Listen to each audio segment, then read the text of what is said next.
മാധുര്യമാ നിൻ മൊഴികൾ തണുപ്പിക്കും നിൻ ഹൃദയം. മാധുര്യമാ നിൻ മൊഴികൾ തണുപ്പിക്കും നിൻ ഹൃദയം. ആരാധിൻ യേശുപരാ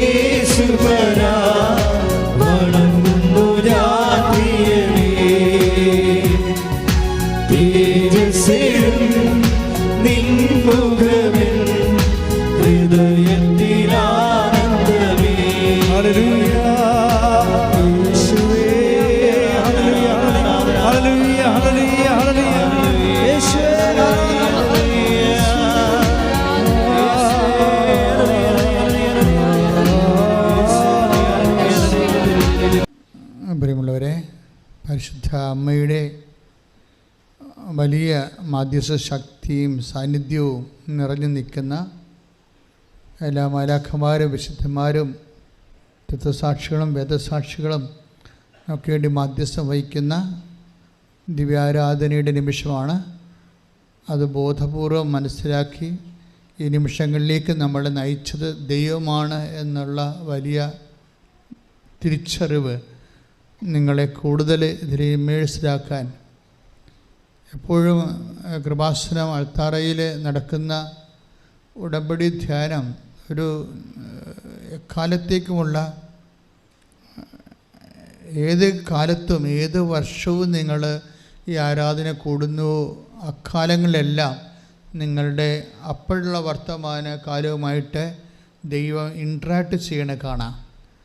അത് വചനബന്ധിയായതുകൊണ്ടും ഒരു ദൈവ പരിപാലനയുടെ പദ്ധതി പ്രയോഗമാണ് ഉടമ്പടി. അതുകൊണ്ടാണ് എക്കാലവും ഇതിനുള്ള ഒരു ധ്യാനം ഒരു സമയത്തിൻ്റെ പരിമിതി അതിനില്ലാതെ പോണതിൻ്റെ കാരണം അത് മനുഷ്യൻ്റെ ഇന്നത്തെ ജീവിതവും അതാത് കാലങ്ങളിൽ അവൻ അനുഭവിക്കുന്ന ശാരീരികവും മാനസികവും ജീവിതപരവും ആയിട്ടുള്ള എല്ലാവിധ വെല്ലുവിളികളെ എങ്ങനെയാണ് പ്രതിരോധിക്കേണ്ടതെന്നും ഏത് വിധമാണ് പ്രതിരോധിക്കേണ്ടതെന്നും എങ്ങനെ സുവിശേഷ വിഹിതമായി ചെയ്യുമ്പോഴാണ് അതിനൊക്കെ പരിശുദ്ധ അമ്മയെപ്പോലെ പ്രതിരോധിക്കാൻ കഴിയുന്നതെന്നാണ് മരിയൻ ഉടമ്പടി ധ്യാനം നമുക്ക് നൽകുന്ന ദൈവിക വെളിപാട്. സ്തുതിക്കട്ടെ സ്തുതിക്കട്ടെ. ഹല്ലേലൂയ. യേശുവേ നന്ദി. Hallelujah hallelujah hallelujah hallelujah. യേശുവേ ആരാധന ആരാധന ആരാധന. Hallelujah hallelujah hallelujah hallelujah. യേശുവേ നന്ദി ആരാധന. ആരാധിൻ യേശുപരാ വണങ്ങുന്നു ഞാൻ പ്രിയനേ. സ്നേഹത്തോടെ പാടുക. ആരാധ്യൻ ആരാധിൻ യേശുപരാ വണങ്ങുന്നു ഞാൻ പ്രിയനേ. തേജസ്സേഴും നിൻ മുഖമെൻ ഹൃദയത്തിനാനന്ദമേ. തേജസ്സേഴും ഒരുമിച്ച് പാടുക. തേജസ്സേഴും നിൻ മുഖമെൻ ഹൃദയത്തിനാനന്ദമേ. അച്ഛൻ എപ്പോഴും നിങ്ങൾക്ക് നൽകുന്ന ഒരു നിർദ്ദേശമാണ് when we pray or when we Singh, നമ്മൾ പാടുമ്പോഴും പ്രാർത്ഥിക്കുമ്പോഴും നമ്മളതിനെ ഓൺ ചെയ്യണം. തേജസ്സെഴും നിൻ മുഖമൻ എന്ന് പറയുമ്പോൾ നമ്മുടെ ഹൃദയത്തിൽ അത് നമ്മൾ അക്സെപ്റ്റ് ചെയ്യണം. എല്ലാ ആധ്യാത്മികമായ ആപ്ലിക്കേഷൻസും അതിൻ്റെ ആക്ടിവേഷൻ നടക്കുന്ന അക്സെപ്റ്റൻസിൽ നിന്നാണ്. അതെൻ്റെ ടെക്നിക്കാണ്. എല്ലാ ആധ്യാത്മികമായിട്ടുള്ള വിഷയങ്ങളെല്ലാം അതിൻ്റെ ആപ്ലിക്കേഷൻസ് അത് നമ്മുടെ ജീവിതത്തിൽ നിറവേറണത് ആപ്ലിക്കേറ്റ് ചെയ്യുമ്പോൾ അത് ആക്ടിവേറ്റ് ചെയ്യണത്, അത് നിറവേറി പ്രയോഗത്തിൽ വരുന്നത് അക്സെപ്റ്റൻസ് കൊണ്ടാണ്. നമ്മളത് അംഗീകരിച്ച് ഏറ്റുപറയണം. എന്താ പ്രശ്നമെന്ന് വെച്ച് കഴിഞ്ഞാൽ നമ്മളിത് യാന്ത്രികമായിട്ട് ചില സമയത്ത് പോകും. ഇപ്പോൾ ആരാധ്യൻ എന്നൊക്കെ പറയുമ്പോൾ നമ്മൾ അതിൻ്റെ കൂടെ പാടിക്കൊടുക്കും. പക്ഷേ ഡു യു മീൻ ഇറ്റ്? ഇപ്പോഴും അതാണ് പ്രശ്നം. ആ സിംഗിൾ ചോദ്യം തിരിച്ചു വന്നാൽ യെസ് മൈ ലോഡ് എന്ന് ഉത്തരം പറയാൻ കഴിയണം. നിങ്ങളത് ഉദ്ദേശിക്കുന്നുണ്ടോ? Actually you mean it. ഏക ദൈവത്തിൽ ഞാൻ വിശ്വസിക്കുന്നു എന്ന് പറയുമ്പോൾ അത് നമുക്ക് യാന്ത്രികമായിട്ട് പറയാം. അപ്പോൾ കർത്താവ് ചോദിക്കും, do you actually mean it? നീ അത് കറക്റ്റായിട്ട് ഉദ്ദേശിക്കുന്നുണ്ടോ? യെസ് മൈ ലോഡ് എന്ന് പറയാൻ നമുക്ക് ചങ്കിൽ ഒരു ചങ്കുറപ്പോടെ പറയാൻ പറ്റണം. ഒന്ന് പറഞ്ഞേ, കർത്താവേ, ഞാൻ പ്രാർത്ഥിക്കുന്നത്, ഞാൻ പാടുന്നത് അത് പൂർണ്ണമായി അംഗീകരിച്ച് ഏറ്റുപറയണത് ഞാൻ സത്യസന്ധമാണെന്ന് അങ്ങയുടെ തിരുസന്നിധിയിൽ പ്രഖ്യാപിക്കുന്നു. ശ്രദ്ധിക്കട്ടെ. എൻ്റെ പ്രിയപ്പെട്ടവരെ, ഇന്ന് നമ്മൾ സാക്ഷ്യ വിചാരണ ചെയ്യുന്നത് 2 സാക്ഷ്യങ്ങളാണ്. ആദ്യത്തെ ധ്യാനത്തിൻ്റെ ആദ്യ മുഖത്ത് സാക്ഷ്യ വിചാരണ ചെയ്യണത് ഒരു റിനി ടോം, കോതമംഗലം, അതുപോലെ തന്നെ നിഷ തോമസ്, നിലമ്പൂര്. ആഴ്ചയിൽ കുറേ അധികം വലിയ സാക്ഷ്യങ്ങൾ, കാറ്റഗോറിക്കലി നല്ല ഡെൻസിറ്റിയുള്ള സാക്ഷ്യങ്ങളുണ്ടായിരുന്നു. അതിൽ നമ്മളുടെ സബ്ജക്റ്റ് വൈസ് 2 സാക്ഷ്യങ്ങൾ ഞാൻ സെലക്ട് ചെയ്തിട്ട് നമുക്കതിലേക്ക് പോകാം. എന്താ ഈ നിഷ തോമസും അവരുടെ പ്രശ്നം, ഈ 2 കക്ഷികളുടെയും ഒരു കോമൺ ഫാക്ടറുണ്ട്. എന്താണെന്ന് വെച്ചാൽ 2 പേർക്ക് കരിയർ ഗ്യാപ്പ് ഉള്ളതാണ്. കരിയർ ഗ്യാപ്പ് എന്നറിയാമല്ലോ, നമുക്ക് ജോലി, ഇപ്പം നമ്മൾ ലേഡീസിന് ഏറ്റവും കൂടുതൽ പ്രശ്നം ഇത് കരിയർ ഗ്യാപ്പ്. അതായത് നമ്മൾ പഠിച്ചുകൊണ്ടിരിക്കുന്നു, പഠനം കഴിഞ്ഞു, നമുക്ക് ജോലിയൊന്നും ആയില്ല, നമ്മൾ പെട്ടെന്ന് 10-29 വയസ്സായി, നമ്മൾ കല്യാണം കഴിക്കേണ്ടി വരുന്നു. പിന്നെ കല്യാണത്തിൻ്റെതായിട്ടുള്ള ഉത്തരവാദിത്തങ്ങളും കുഞ്ഞുങ്ങളുടെ ഡെലിവറികളും ഒന്ന് കഴിഞ്ഞപ്പോൾ പിന്നെ ഒരു കുഞ്ഞു കൂടി നമുക്ക് ജോലി കിട്ടാഞ്ഞുകൊണ്ട് പിന്നെ ഒരു കുഞ്ഞു കൂടി നമ്മൾ ജനിക്കുന്നു. അങ്ങനെ വരുമ്പോൾ നമുക്ക് 35 വയസ്സാകുന്നു, നമുക്ക് കരിയർ ഗ്യാപ്പായിപ്പോകും. പിന്നെ നമ്മൾ ജന്മത്ത് ചില രക്ഷപ്പെടത്തില്ല. ദിസ് ഈസ് നോട്ട് ഒരു സിമ്പിൾ തിങ് അല്ല, വെരി സീരിയസ് തിങ് ആണ് ഇത് ശരിക്കും. കരിയർ ഗ്യാപ്പ്, അതുപോലെ എഡ്യൂക്കേഷൻ ഗ്യാപ്പ്, ഈ കാര്യങ്ങൾ നിങ്ങൾ ഈ സാക്ഷ്യങ്ങൾ കേൾക്കണം. അതായത് കരിയർ ഗ്യാപ്പ് എങ്ങനെയാണ് അമ്മ ഇതിനെ ഫില്ല് ചെയ്യണത് എങ്ങനെയാണ് നമ്മൾ ഞെട്ടിപ്പോകും. കാര്യം അതിൻ്റെ ട്രാജഡി അനുഭവിച്ചവരെ സംബന്ധിച്ചിടത്തോളം അവർക്കറിയാൻ പറ്റും ഇറ്റ് ഈസ് ഗ്രേറ്റ് തിങ് എന്ന് വെച്ചാൽ. കരിയർ എപ്പോഴും അത് ഒരു വർഷം നമ്മൾ താമസിച്ചാൽ മതി, ഉടനെ നമ്മൾ പോകുന്ന സ്ഥാപനത്തിൽ നമ്മളോട് ചോദിക്കും, നിങ്ങൾ ഈ 1 കൊല്ലം എന്നാ ചെയ്യുകയായിരുന്നു എന്ന് ചോദിക്കും.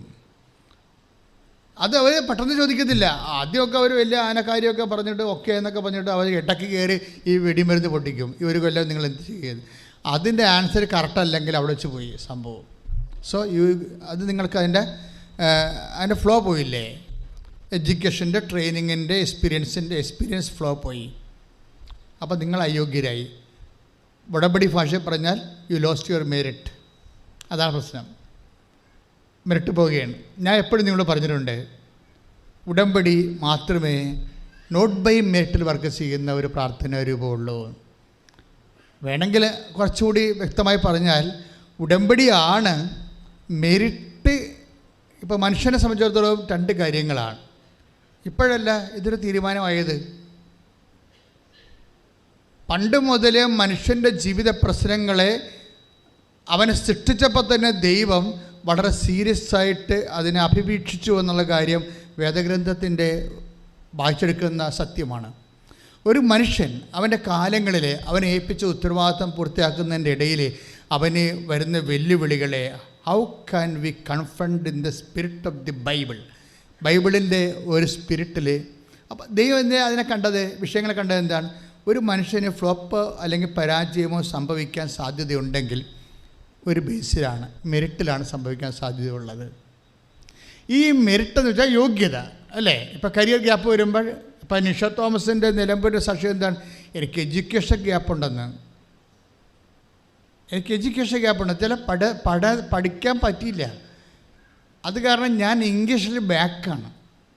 അപ്പോൾ എന്താ അവൾ പറയാതെ പറഞ്ഞത് എന്താണ്? എനിക്ക് മെറിറ്റില്ലെന്നായി പറയണത്. എനിക്ക് മെറിറ്റില്ല.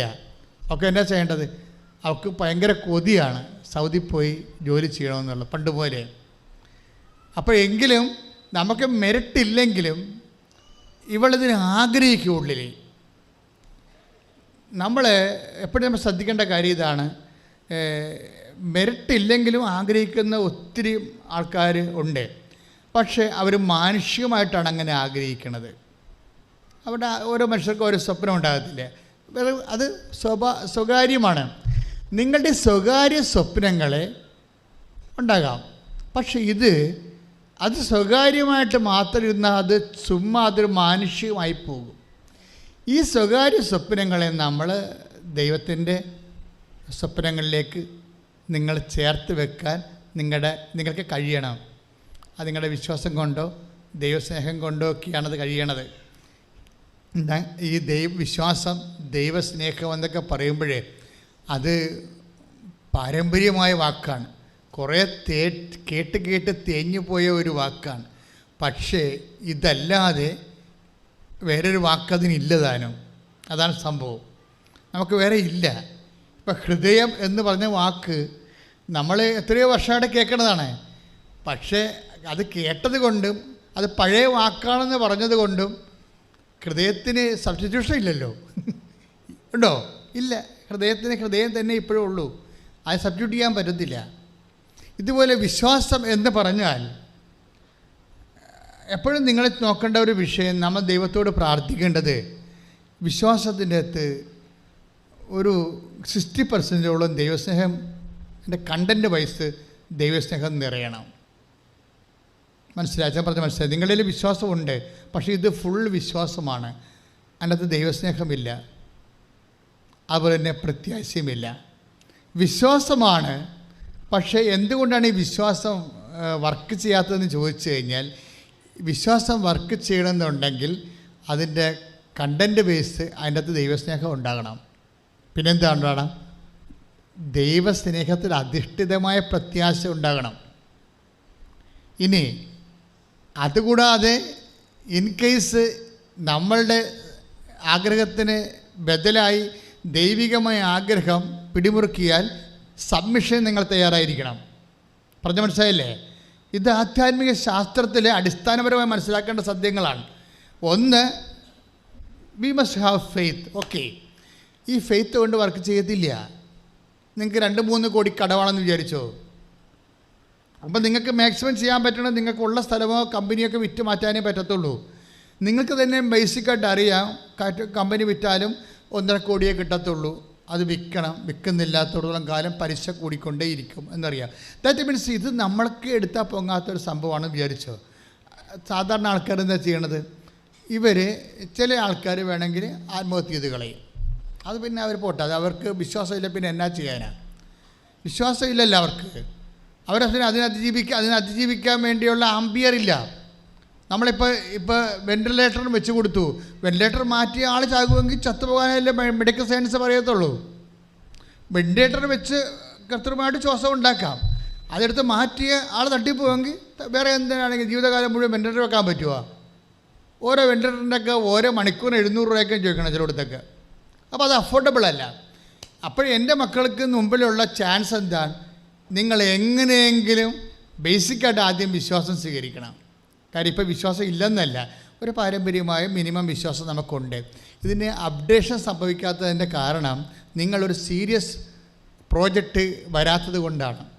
ഇപ്പം പത്താഴം പറ്റൂ, ചക്കി കുത്തി, അമ്മ വെച്ചു, ഞാനുണ്ടെന്നും പറഞ്ഞിങ്ങനെ നടക്കുന്ന ഈ ആന്തരിക ജീവിതമില്ലേ, അവിടെ വിശ്വാസം പിക്കപ്പ് ചെയ്തു വരത്തില്ല. എന്താ കാര്യം? എല്ലാം റെഡി ടു ഇൻസ്റ്റൻറ്റ് ബ്രേക്ക്ഫാസ്റ്റായിട്ട് ഇങ്ങനെ നമുക്ക് ജീവിതത്തിൻ്റെ എല്ലാം കിട്ടി വരത്തില്ലേ? ഈ ജീവിതത്തിലെല്ലാം കിട്ടി വരണത് ആധ്യാത്മിക ജീവിതത്തിൽ പറഞ്ഞാൽ ദൈവം നമുക്ക് ലഭിക്കുന്ന ഒരു ശാപമാണ്. ശരിക്കും നമുക്ക് ബ്ലെസ്സിങ് തോന്നാമെങ്കിലും അതായത് cursed disguised in the form of blessing. അതായത് ഒരു ശാപമാണ്, പക്ഷേ അത് ബ്ലെസ്സിങ്സിൻ്റെ വേഷം കെട്ടി വന്നിരിക്കുകയാണ്. എന്താണ്? Everything is given. This is ലൈഫിൽ അച്ഛൻ പറഞ്ഞാൽ മനസ്സിലാകുന്നുണ്ടോ? അതായത് എല്ലാം ഓരോരോ കാര്യത്തിന് സഹായിക്കാൻ ഓരോരുത്തരും ഓരോ സമയത്ത് എന്ത് വേണം എന്നും പറഞ്ഞ് നിങ്ങൾക്ക് നിൽക്കുന്നുണ്ടെങ്കിൽ നിങ്ങളൊരു ട്രയലിലാണ്, നിങ്ങളൊരു പരീക്ഷണ ഘട്ടത്തിലാണ്. വെച്ചാൽ നിങ്ങൾക്ക് എന്ത് വേണം, ഏത് വേണമെന്ന് പറഞ്ഞ് സഹായിക്കാൻ ഒക്കെ ഓരോരുത്തരെ എവിടെയും ജനിച്ച കാലം മുതൽ തന്നെ ഉണ്ടെങ്കിൽ നിങ്ങൾ ഒരു വലിയ പ്രതിസന്ധിയിലാണ് നിൽക്കണത്. എന്താ കാര്യം വെച്ച് കഴിഞ്ഞാൽ ഈ അണ്ണന്മാരെല്ലാം കൂടി ദൈവം നിങ്ങളിലേക്ക് വന്ന് നിങ്ങൾ ദൈവമായിട്ട് ഇടപെടുന്ന ഒരു സാഹചര്യം തന്ത്രപരമായിട്ട് പിശാച് ഒഴിവാക്കുകയാണ്. അപ്പൻ്റെ വേഷത്തിലും അങ്കിളിൻ്റെ വേഷത്തിലും ആൻറ്റിയുടെ വേഷത്തിലും ഒക്കെ വിഷം കെട്ടി വന്നിരിക്കണ പിശാചാണ്. നിങ്ങൾക്ക് മനസ്സിലായി, നിങ്ങളോർക്കും വലിയ ആശ്വാസമായി പോയില്ല എന്ന് ഓർക്കും. അവിടെ അങ്കിളുണ്ടായിരുന്നു, UK ചെന്നപ്പോൾ ആൻറ്റി ഉണ്ടായിരുന്നു, അവിടെ ചെന്നപ്പോൾ അപ്പൻ്റെ ബ്രദറുണ്ടായിരുന്നു. ഇങ്ങനെ ഓരോരുത്തർ സഹായിക്കുമ്പോൾ നിങ്ങൾക്ക് സംഭവിക്കണമെന്ന് വെച്ച് കഴിഞ്ഞാൽ ദൈവത്തിന് നേരിട്ട് സഹായിക്കാൻ പറ്റാത്ത ദൈവത്തിൻ്റെ ഭാഗങ്ങളെ ഈ അണ്ണന്മാർ തന്ത്രപരമായിട്ട് പിശാച് അവരെ ഏൽപ്പിച്ചിട്ട് അടിച്ചു മാറ്റിയിട്ട് നിങ്ങളെ അങ്കിളെ നിങ്ങൾക്ക് സഹായിക്കും, അല്ലെങ്കിൽ ആൻറ്റി സഹായിക്കും, അപ്പൻ്റെ ചർച്ചക്കാർ സഹായിക്കും. പക്ഷേ നിങ്ങൾക്കിതെല്ലാം ജോലി കിട്ടും, നിങ്ങൾക്ക് ശമ്പളം കിട്ടും, നിങ്ങൾ കല്യാണം കഴിക്കും, നിങ്ങൾ വീട് വെക്കും, നിങ്ങൾക്ക് പ്രൊമോഷൻ കിട്ടും, ഹൈഫൈവായിട്ട് നിങ്ങൾ ജീവിക്കും, അവസാനം ചത്തുപോകും. പരിപാടി തീർന്ന്. കാര്യം എന്താ? ഈ ആൾക്കാർക്ക് ആർക്കും നിത്യത വരെ നിങ്ങളുടെ കൂടെ വരാൻ പറ്റത്തില്ല. നിത്യത കൂടെ വരാൻ പറ്റാത്ത ഒരു പട്ടികളെയും സൂക്ഷിക്കരുത്. നിത്യത വരെ, അതായത് നിങ്ങൾക്കറിയത്തില്ലേ ഈ ആളെന്ത് ഇങ്ങനെ കിടക്കണേ?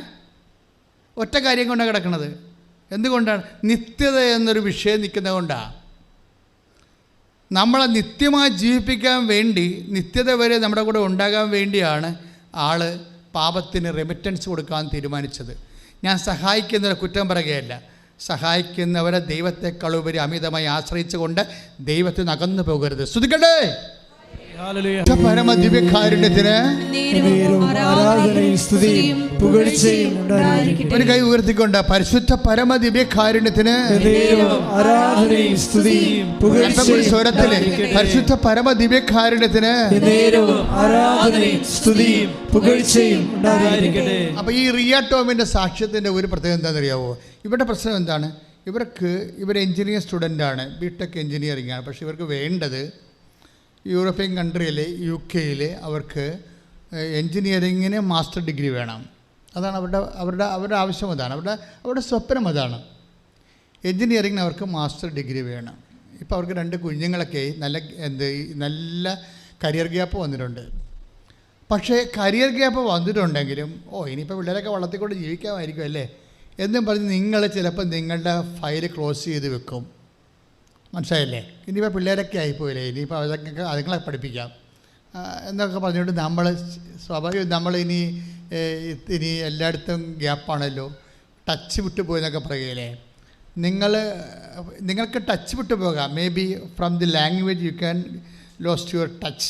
പക്ഷേ നിങ്ങൾക്ക് ദൈവമായിട്ട് ടച്ച് വിട്ടു പോയില്ലെങ്കിലേ നിങ്ങളെ കർത്താവിൻ്റെ പരിഗണനയിലാണ്. സ്തുതിക്കട്ടെ ഹല്ലേലൂയ. പരിശുദ്ധ പരമദിവ്യകാരുണ്യത്തിന് ആരാധനയും സ്തുതിയും പുകഴ്ചയും ഉണ്ടായിരിക്കട്ടെ.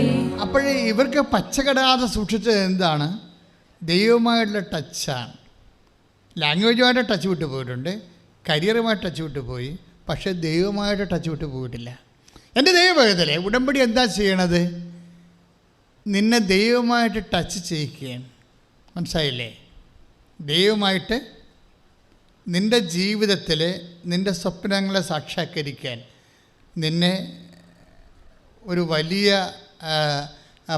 പവർ ഹൗസുമായിട്ട് നിന്നെ ടച്ച് ചെയ്യിക്കാൻ. കാര്യം ഉടമ്പടി ബൈബിളിലെ എല്ലാ പേജുകളിലും ഉടമ്പടിയുടെ വാട്ടർമാർക്കാണ് ഉള്ളത്. നമ്മൾ ബൈബിൾ പരിശോധിക്കുമ്പോൾ എല്ലാ പേജിലും ഉണ്ടാകും ഉടമ്പടിയുടെ ഒരു വാട്ടർമാർക്ക്. ബൈബിളിൻ്റെ ഒരു സെക്യൂരിറ്റി നമ്മൾ ത്രെഡെന്ന് പറയത്തില്ലേ, സെക്യൂരിറ്റി ത്രെഡ് എന്ന് പറയണത് ഈ ഉടമ്പടിയുടെ വാട്ടർമാർക്കാണ്. എന്നുവെച്ചാൽ ഉടമ്പടിയുടെ ഛായ പരമായിട്ടുള്ള അതിൻ്റെ സൊല്യൂഷൻസ് അല്ലെ ഇക്വേഷൻസ് എല്ലാ പേജിലും കാണും. അതാണ് ബൈബിളിൻ്റെ അതോറിറ്റി എന്ന് പറയുന്നത്. കാര്യം ബൈബിൾ ബേസിക്കായിട്ട് ഉടമ്പടി ബുക്കാണല്ലോ. മോസസിൻ്റെ കാലത്ത് ആദ്യമായി പരിശുദ്ധാത്മാവ് മോസസിലൂടെ ബൈബിൾ എഴുതാൻ തുടങ്ങുന്ന സമയത്ത് മോസസ് തന്നെ വിളിച്ചിരുന്ന പേര് ഉടമ്പടി ബുക്ക് എന്നാണ് വിളിച്ചിട്ടുണ്ടിരുന്നത്, ബൈബിളെന്നല്ല വിളിച്ചത്. അപ്പോൾ ബൈബിള് അപ്പോൾ തന്നെ എന്ത് വിശുദ്ധ ഗ്രന്ഥം ഉൽപ്പത്തി തൊട്ട് വെളിപാട് വരെ അത് ഒരു ബുക്ക് ഓഫ് കോവനൻ്റാണ്, ഉടമ്പടി ബുക്കാണ്. അതുകൊണ്ട് അതിൻ്റെ എല്ലാ പേജുകളിലും ഉടമ്പടിയുടെ വ്യത്യസ്തങ്ങളായ ഛായകൾ ഇങ്ങനെ വാട്ടർമാർക്ക് പോലെ ജല ഛായ പോലെകളിങ്ങനെ കിടക്കും. അതിൻ്റെ അകത്ത് ഒരു വചനമാണ് നമ്മൾ 14:23 യോഹന്നാൻ്റെ സുവിശേഷം. യോഹന്നാൻ്റെ സുവിശേഷം 14:23 ഒന്ന് വായിച്ചോളൂ. നിങ്ങൾ എന്നെ സ്നേഹിക്കുകയും എൻ്റെ വാക്ക് നിങ്ങളിൽ നിലനിൽക്കുകയും ചെയ്താൽ പിന്നെന്താ സംഭവിക്കുക?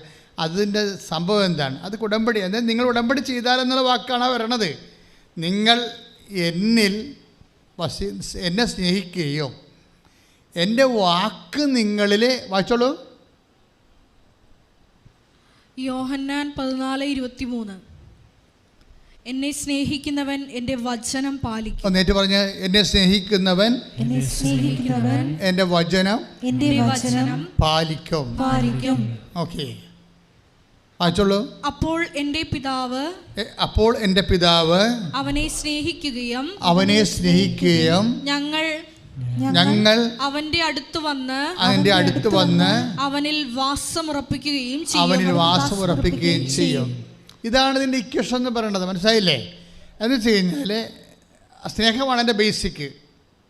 ഉടമ്പടി എടുക്കാൻ പോകുമ്പോൾ നമ്മൾ ശ്രദ്ധിക്കേണ്ടതെന്ന് വെച്ചാൽ ആദ്യം നമ്മൾ ആത്മോശോധന ചെയ്യണത് എന്താണ്? കർത്താവേ, എനിക്ക് അങ്ങയുള്ള സ്നേഹത്തെ ഒന്ന് വർദ്ധിപ്പിക്കണമേ. കാര്യം ഉടമ്പടി ദൈവസ്നേഹത്തിൻ്റെ പദ്ധതിയാണ്. ഒന്ന് പ്രാർത്ഥിച്ച്, കർത്താവേ, എനിക്ക് അങ്ങയോടുള്ള സ്നേഹം വർദ്ധമാനമാക്കണമേ. ഇതൊരു ബേസിക് പ്രെയറാണ്. എന്താ കാര്യം? എന്താ സംഭവിക്കണത്? നിങ്ങൾ എന്നെ സ്നേഹിക്കുമ്പോൾ എന്താ സംഭവിക്കണം? എൻ്റെ ഇഫക്റ്റ് എന്താണ്? നിങ്ങൾ എൻ്റെ വാക്ക് നിങ്ങൾ പാലിക്കും. എന്നുവെച്ചാൽ അവൻ പറയണ പോലെ ചെയ്യും. അതാണ് സംഭവം. മരിയൻ ഉടമ്പടി എന്താണ്? അവൻ പറയണ പോലെ ചെയ്യുന്നതാണ്. അത് തന്നെയാണ് ആ യോഹന്നാൻ 2:5 അതേ ഉടമ്പടി ഫോർമുല തന്നെയാണ് 14:23 വരണത്. അതാണ് ഞാൻ പറഞ്ഞത്. ബൈബിളിൻ്റെ ഓരോ പേജുകളിലും ഉടമ്പടിയുടെ വാട്ടർമാർക്ക് ഉണ്ടാണ്. ബൈബിളിൻ്റെ സെക്യൂരിറ്റി എന്ന് പറയുന്നത് അതാണ്. സെക്യൂരിറ്റി ത്രെഡ് എന്ന് പറയുന്നത് അതാണ്. ബൈബിളിൻ്റെ അതൊരു വിശുദ്ധ ഗ്രന്ഥമാണ്, ദൈവം നൽകിയ ഗ്രന്ഥമാണെന്ന് പറയണത്. കാര്യം ഉടമ്പടി ബേസിലാണ് അന്ത്യം വരെ പോണത് എല്ലാപ്പോഴും. അപ്പം നമ്മൾ വിചാരിക്കുന്ന പോലെ ഒരു ഒറ്റപ്പെട്ട സംഭവമല്ല. നിങ്ങൾ ഉടമ്പടി ചെയ്യുമ്പോൾ നിങ്ങൾക്കൊരു 90 ദിവസത്തേക്ക് ഉടമ്പടി ചെയ്യാൻ പറ്റത്തില്ല. എപ്പോഴും ഓർത്തേക്കണം. മരിയൻ ഉടമ്പടി ആശ്രയിച്ച് അതിൻ്റെ അനുഷ്ഠാന ക്രമങ്ങൾ 90 ദിവസം ഉള്ളെങ്കിലും ബൈ റിലേഷൻ ഉടമ്പടി ബേസിക് അതിൻ്റെ പേരെന്താണ്? ബേരിദ് എന്നാണ്. ബേരിദ്, നോട്ട് കരാർ. കരാർ മീൻസ് ആൾക്കാർ തമ്മിൽ ചെയ്യുന്ന, മനുഷ്യന്മാർ തമ്മിൽ ചെയ്യുന്നതിനാണ്, സമ്മതങ്ങൾക്കാണ്, പരസ്പര സമ്മതത്തിനാണ് കരാറെന്ന് പറയുന്നത്. അത് അറബിക് ടേമാണ്. പക്ഷേ ഉടമ്പടി എന്ന് പറയുന്നത് ഹീബ്രു ടേമാണ്. ഹീബ്രു ടേമിൻ്റെ ഉടമ്പടിക്ക് കവനൻ്റ് എന്ന് നമ്മൾ ഇംഗ്ലീഷിൽ പറയുന്നുണ്ടെങ്കിലും അത് ആക്ച്വൽ ഹെബ്രായ ഭാഷയിൽ പറയണത് ബേരിദ് എന്നാണ്. ബേരിദ് ഇത് മീൻസ് റിലേഷൻ.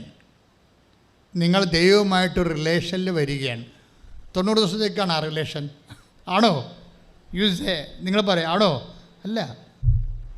ഒരു അനുഷ്ഠാനക്രമം എന്ന രീതിയിൽ നിങ്ങൾക്ക് വേണമെങ്കിൽ 90 ദിവസം കഴിയുമ്പോൾ അത് ആ അനുഷ്ഠാനക്രമം അവസാനിപ്പിക്കാം. പക്ഷേ റിലേഷൻ പോകത്തില്ല.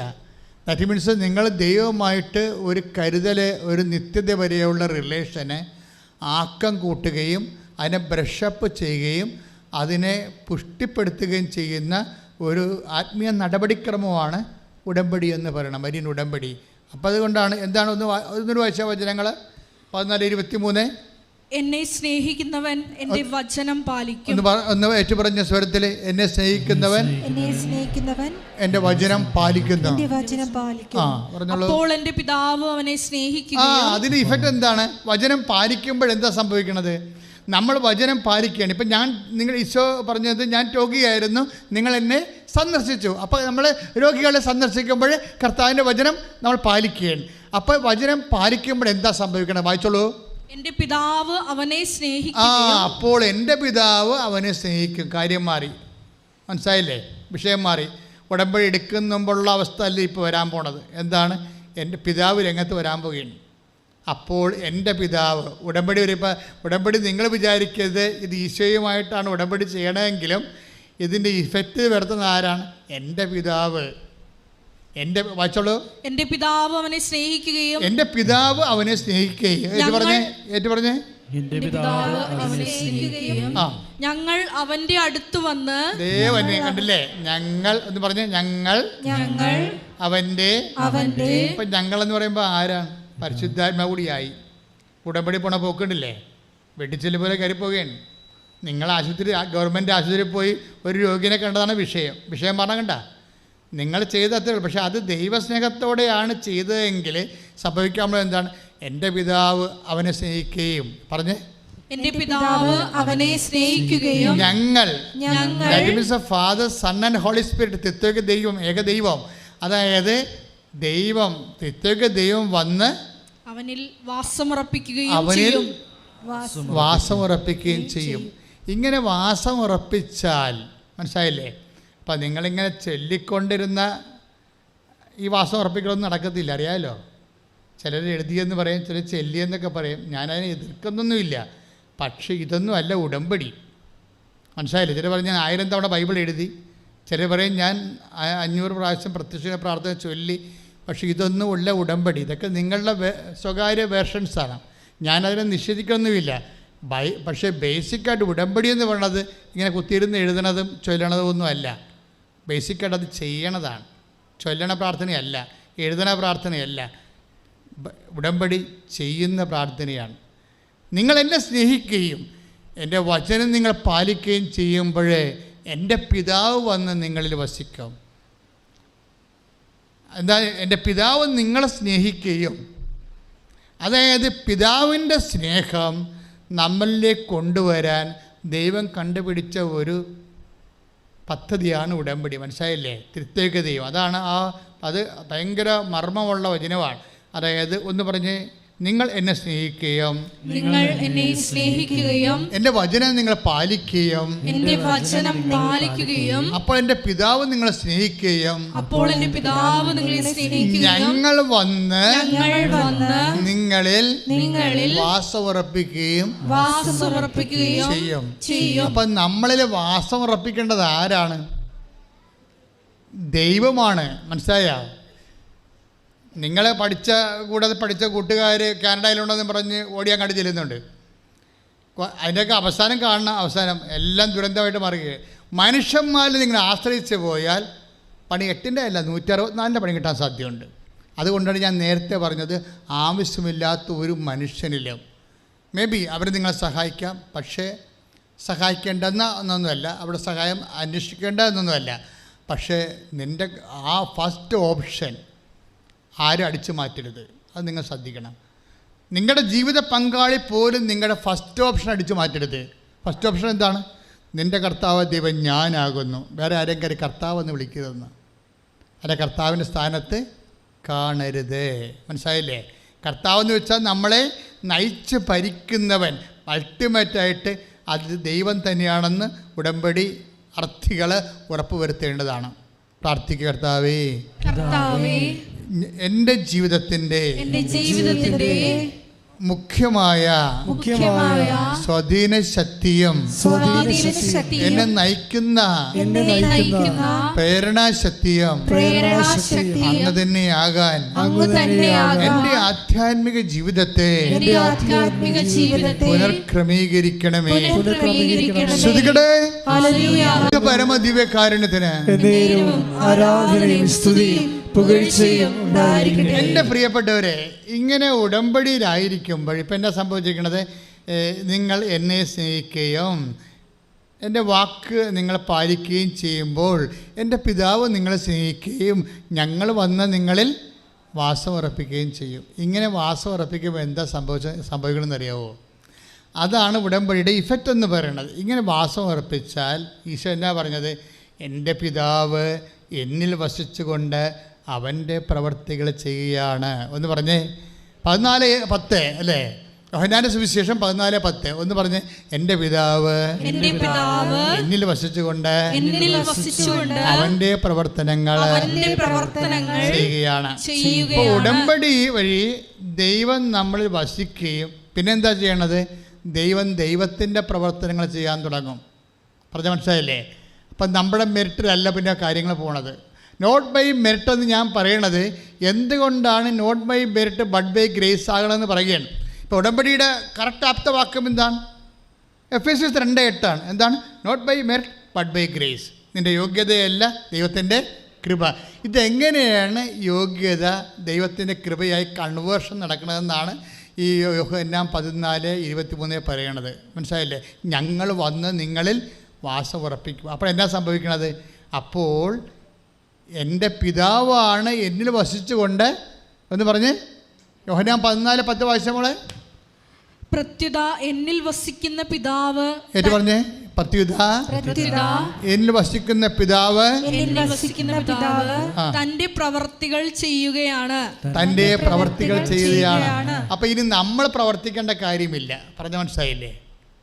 അല്ലേ? ഇപ്പം റിയാട്ടോമിൻ്റെ സാക്ഷ്യങ്ങളിൽ റിയാട്ടോം പറയണതേ, എന്നാണെന്ന് അറിയത്തില്ല, ഉടമ്പടി എടുത്തോടുകൂടി എനിക്ക് ഒരു പരിചയവും ഇല്ലാത്ത ആൾക്കാരൊക്കെ എന്നെ സഹായിക്കാൻ തുടങ്ങിയെന്ന്.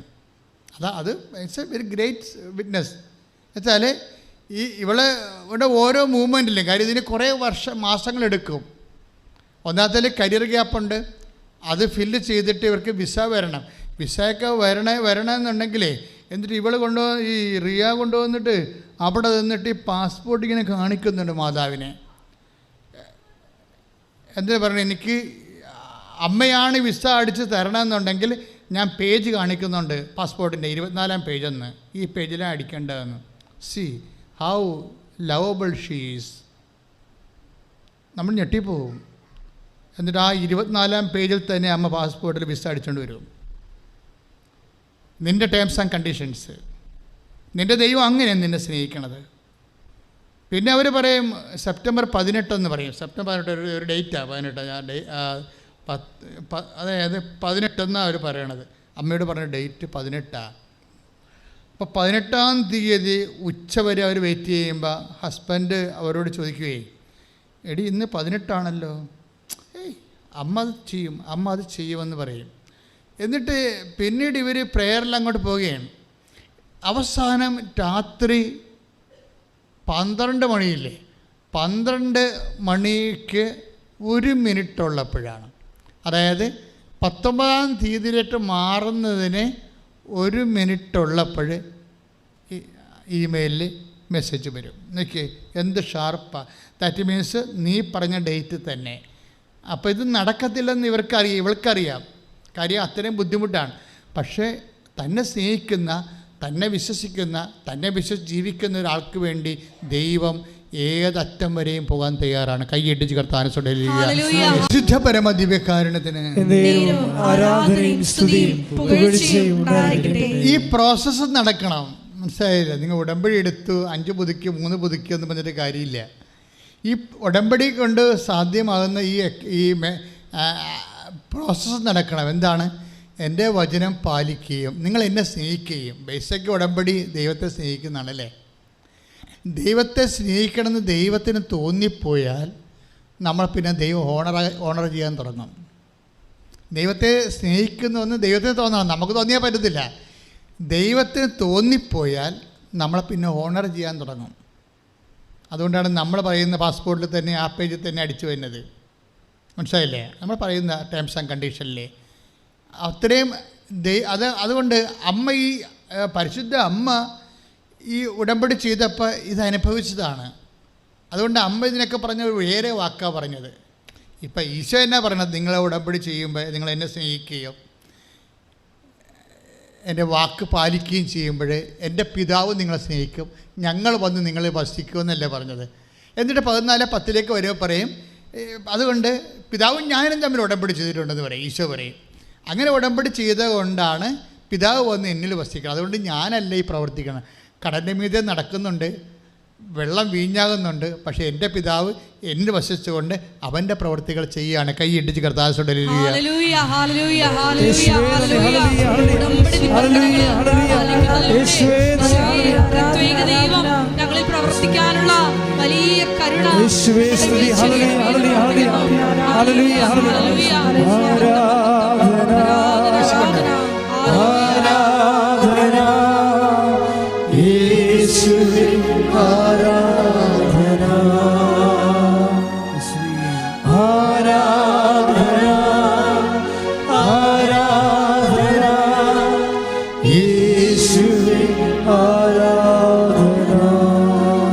പരിശുദ്ധ പരമദിവ്യകാരുണ്യത്തിന് ആരാധനയും സ്തുതിയും പുകഴ്ചയും പരിശുദ്ധ പരമദിവ്യകാരുണ്യത്തിന് ആരാധനയും സ്തുതിയും പുകഴ്ചയും ഉടമ്പടി എടുത്തു കഴിഞ്ഞിട്ട് നിങ്ങളൊന്ന് ആത്മശോധന ചെയ്യണം. എനിക്ക് ഇന്നലെ ഉണ്ടായതിനേക്കാൾ കൂടുതൽ സ്നേഹം ദൈവത്തോട് തോന്നുന്നുണ്ടോ? തോന്നണില്ലെങ്കിൽ എന്തോ ഒരു കുഴപ്പമുണ്ട്, ഉടമ്പടി ആയിട്ടില്ല. ഇപ്പം ചില പറയില്ലേ, ഞാൻ ചാർജ് ചെയ്തിട്ടുണ്ടെന്ന് പറഞ്ഞു മൊബൈലിനെ, പക്ഷേ ആക്ടിവേഷൻ ആയിട്ടില്ല. നമ്മൾ ചാർജ് ചെയ്തതേ ഉള്ളൂ, ആക്ടിവേഷൻ ആയിട്ടില്ല. ഇതുപോലെ തന്നെ ഉടമ്പടി ചെയ്താൽ അത് ആക്ടിവേഷനായാൽ നമുക്കറിയാൻ പറ്റും എന്താണ്, നിങ്ങൾക്ക് മുമ്പത്തേക്കാൾ കൂടുതൽ ദൈവത്തോട് സ്നേഹം തോന്നും, അല്ലെങ്കിൽ നിങ്ങൾ ദൈവസ്നേഹം അനുഭവിക്കും. നമ്മുടെ ഉടമ്പടി ആക്ടിവേറ്റ് ആയിട്ടുണ്ടോ ഇല്ലയോ നമ്മൾ അറിയണത് അങ്ങനെയാണ്. എന്താണ്, വല്ലാത്തൊരു ദൈവസ്നേഹം ഫീൽ ചെയ്യും. ദൈവസ്നേഹം ഫീൽ ചെയ്യുക തന്നെയല്ല, നമ്മൾ വേറെ ഒരു ലോകത്തേക്കാരും ദൈവമായിട്ടല്ലേ നമ്മൾ ഇൻ്റർ കണക്റ്റഡ് ആയിരിക്കണത്. അപ്പോഴെന്നാ സംഭവിക്കണമെന്നത് ഇതിന് നിഷ തോമസ് പറയുന്നുണ്ടേ, എനിക്ക് ഇംഗ്ലീഷിൽ ഭയങ്കര ബാക്കാണ്. ഞാൻ 10 കൊല്ലമായിട്ട് എനിക്ക് എഡ്യൂക്കേഷണൽ ഗ്യാപ്പുണ്ട്. കരിയർ ഗ്യാപ്പ് മാത്രമല്ല, എഡ്യൂക്കേഷൻ ഗ്യാപ്പുണ്ട്. മെറിറ്റ് ഒരു മെറിറ്റുമില്ല, 0 മെറിറ്റ് അടിക്കുക. 0 മെറിറ്റാണ് ഉള്ളത് ഈ നിഷ തോമസിന്. എന്താണ് എഡ്യൂക്കേഷൻ ഗ്യാപ്പ്? പഠിച്ചിട്ട് കുറേ നാളായി.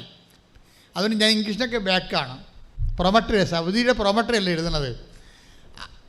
ഏജൻറ്റ് കയറ്റി വിട്ടിരിക്കുകയാണ് കക്ഷിയെ. എന്താണ്, പരീക്ഷ ഒന്നും വേണ്ടെന്നും പറഞ്ഞ്. അതാണ് ക്ലിപ്പായി പോയത്. ഈ നിഷ തോമസിന് ഏജൻറ്റ് പാക്ക് ചെയ്ത് വിട്ടിരിക്കുകയാണ് സൗദിയിൽ. ഇതിന് പരീക്ഷ ഒന്നും വേണ്ടെന്ന് പറഞ്ഞ്. എന്നിട്ട് ഇവർക്ക് പറഞ്ഞ പോലെ തന്നെ ഹോസ്പിറ്റലിൽ ജോലിയും കൊടുക്കും. ജോലി കൊടുത്ത് 1 മാസം കഴിയുമ്പോൾ മാനേജറിൻ്റെ കളർ പോവും. അയാൾ പറഞ്ഞു ദാറ്റ്സ് ഓക്കെ, ക്ലിയർ, പക്ഷേ ഇവിടെ നിങ്ങൾക്ക് തുടരാൻ ഉദ്ദേശിക്കുന്നുണ്ടെങ്കിൽ നിങ്ങളെ പ്രൊമോട്ടർ എഴുതേണ്ടി വരുമെന്ന് പറയും. ഇവളങ്ങോട്ട് ഇരുന്ന് പേർത്ത് പോവാൾ. കാര്യം അവർ ചിന്തിച്ചില്ലല്ല, ആലോചിച്ചില്ലല്ല. 10 കൊല്ലമായി പഠിച്ചിട്ട് ഒരു ടച്ച് ഇല്ല. 10 കൊല്ലമായി 10 കൊല്ലമായി ജോലി ചെയ്തിട്ട് ഗ്യാപ്പുണ്ട്. ഇനി ഇതെല്ലാം ഇൻസ്പെക്റ്റ് ചെയ്യാൻ പോവുകയാണ്. അതോടുകൂടി തിരിച്ച് ഏജൻറ്റ് കാശ് കൊണ്ടുപോവുകയും ചെയ്യും, ഇവർക്ക് തിരിച്ചു പോരേണ്ടി വരിക. അപ്പോൾ ഇവളുടെ ജീവിതം വല്ലാത്ത രീതിയിലായിപ്പോയി. അപ്പോൾ എന്നാ ചെയ്യണത്? ആകപ്പാടെയുള്ള പിടിവള്ളി എന്ന് പറയുന്നത് എന്താണ്? ഈ പാവപ്പെട്ടവൾ ചെയ്തിരിക്കുന്ന ഉടമ്പടിയാണ്. ദൈവത്തിനുള്ള പ്രത്യേകത വെച്ച് കഴിഞ്ഞാൽ നമ്മൾ എന്ത് മൈൻഡ് സെറ്റിൽ ഉടമ്പടി ചെയ്താലും ദൈവത്തിൻ്റെ മൈൻഡ് സെറ്റിന് മാറ്റമൊന്നുമില്ല. മനസ്സിലായില്ലേ? ദൈവം അതിൽ നമ്മൾ ദൈവത്തോടാണ് ഉടമ്പടി ചെയ്തതെന്ന് ദൈവത്തിന് അറിയാമല്ലോ. അതുകൊണ്ട് ദൈവം അത് പാലിക്കും. ഇവളുടെ ഉള്ളിൽ അമ്മ പറയുന്നുണ്ട് എന്താണ്, നീ പ്രൊമോട്ടർ എഴുത്, ഞാൻ നിന്നെ ഹെൽപ്പ് ചെയ്തോളാവുന്നു. അതാണ് വിഷയം. ഇവർക്ക് ടച്ചില്ലല്ലോ. അവളെന്നെ പറയും ഞാൻ ഇംഗ്ലീഷിലൊക്കെ പണ്ടേ ബാക്കാണ്, ഇപ്പോൾ 10 കൊല്ലമായി പഠിച്ചിട്ട് ഇത് എഴുതണമെന്നും പറഞ്ഞാണ് എന്നെ ഇങ്ങോട്ട് പറഞ്ഞു വിട്ടിരിക്കുന്നത്. ഇവിടെ വന്നപ്പോഴാണ് ട്രാപ്പിലായത്. ട്രാപ്പാണല്ലേ ശരിക്കും പറഞ്ഞാൽ. ഈ ട്രാപ്പിൽ നിന്ന് ഇവർ ശരീരം ഉരുകി മാറുമ്പോഴും ഉള്ളിൽ നിന്നൊരു ശക്തി പറയും നീ ഇതിനെ കവർ ചെയ്യും. എന്തുകൊണ്ടാണ്? അമ്മ ഇതിനെക്കുറിച്ച് പറയുന്നുണ്ട്. എന്താ പറഞ്ഞത്? ശക്തനായവൻ എനിക്ക് വലിയ അത് ഉടമ്പടി എടുക്കുമ്പോൾ ഉണ്ടാകുന്ന ഫസ്റ്റ് ഫീലിംഗാണ്. ഫസ്റ്റ് ഫീലിംഗ് എന്ന് വെച്ചാൽ അമ്മ ഉടമ്പടി ചെയ്തില്ലേ, നീ ഗർഭം ധരിച്ചൊരു പുത്തനെ പ്രസവിക്കുമെന്ന് പറഞ്ഞല്ലോ. അതല്ലേ മരീൻ ഉടമ്പടിയുടെ ബേസ്, അതല്ലേ? നീ ഗർഭം ധരിച്ചൊരു പുത്തനെ പ്രസവിക്കും എന്ന് പറഞ്ഞപ്പോൾ അമ്മ പറഞ്ഞ് മെറിറ്റോറിയസ് ആയിട്ട് ഇത് നടക്കത്തില്ലെന്ന് പറയും. എന്താണ്? എനിക്കതിനുള്ള മെറിറ്റില്ല. അവരുടെ മെറിറ്റിൻ്റെ പ്രശ്നമാണ്, യോഗ്യതയാണ്. എന്താണ്? ഞാൻ പുരുഷനെ ഒരു കുഞ്ഞുണ്ടാകണമെങ്കിൽ പുരുഷനെ അറിയണ്ടേ? അതല്ല എൻ്റെ മെറിറ്റെന്ന് പറയണത്. ഞാൻ കന്യകയായിട്ട് ജീവിക്കാൻ തീരുമാനിച്ച ആളാണ്, ഇപ്പം ഞാൻ ഈ ഫീൽഡിൽ ഇല്ലാത്ത ആളാണെന്ന് പറയും. ഞാൻ ഈ ഫീൽഡിലില്ലാത്ത ആളാണ്. അമ്മ കറക്റ്റ് കാര്യം പറഞ്ഞു. 10-16 വയസ്സേ ഉള്ളെങ്കിലും ഇവർ മുഴുവൻ പരിശുദ്ധാത്മാവ് നിറഞ്ഞിരിക്കണം. കാരണം 16 വയസ്സിന് 64 വയസ്സിൻ്റെ വായിലാണ് ഇവർ സംസാരിക്കണത്. എന്നാ സംസാരിക്കണത്? ഇതെങ്ങനെ സംഭവിക്കും? ഞാൻ പുരുഷനെ അറിയുന്നില്ലല്ലോ. ഇത് അമ്മ മാത്രം പറഞ്ഞതല്ല. ഇപ്പം ഇവരുടെയും അവസ്ഥ തന്നെയല്ലേ, നിഷ തോമസിൻ്റെ അവസ്ഥ തന്നെയല്ലേ. 10 കൊല്ലമായിട്ടൊക്കെ ടച്ചില്ല. പിന്നെ ഞാനിതെങ്ങനെ പ്രൊമട്ടർ എഴുതണത്? ഇതെങ്ങനെ സംഭവിക്കും? എനിക്കറിയത്തില്ലെന്നല്ലേ പറയണത്. എങ്ങനെ സംഭവിക്കുമെന്ന് വെച്ചാൽ ഞാൻ പുരുഷനെ അറിയുന്നില്ല എന്ന് പറഞ്ഞ വാക്കിലല്ല അവസാനിക്കണത്. ദാറ്റ് മീൻസ് എനിക്ക് മെറിറ്റില്ല എന്നാണ് എൻ്റെ അത് റീഡ് ഉടമ്പടി ബേസിൽ റീഡ് ചെയ്യണമെങ്കിൽ I have no merit in this field. ഈ മേഖലയിൽ എനിക്ക് മെറിറ്റ് ഇല്ല എന്നാണ് പറയണത്. ഈ മെറിറ്റ് ഇല്ലെങ്കിൽ പിന്നെ എന്താണ് ഉള്ളത്? മെറിറ്റ് ഇല്ല എന്ന് പറഞ്ഞു കഴിഞ്ഞാൽ പിന്നെ ദൈവം എന്താ വർക്ക് ചെയ്യണത്? അപ്പോൾ പരിശുദ്ധാത്മാവ് മാലാഖ പറയും, അത് ശരിയാണ്, നിനക്ക് മെറിറ്റില്ല എന്ന് എനിക്കറിയാം. പക്ഷേ മെറിറ്റിലല്ലല്ലോ, മെറിറ്റിൽ മാത്രമല്ല ദൈവം കാര്യങ്ങൾ ചെയ്യണത്. അതാണ് ദൈവം എങ്ങനെ കാര്യം ചെയ്യണത്. പരിശുദ്ധാത്മാവും നിന്റെ മേൽ വരും. 1:30 വായിച്ച് ശ്രദ്ധിക്കട്ടെ. ലൂക്കാ 1:35 തൊട്ട് വായിക്കുക. ശ്രദ്ധിക്കട്ടെ.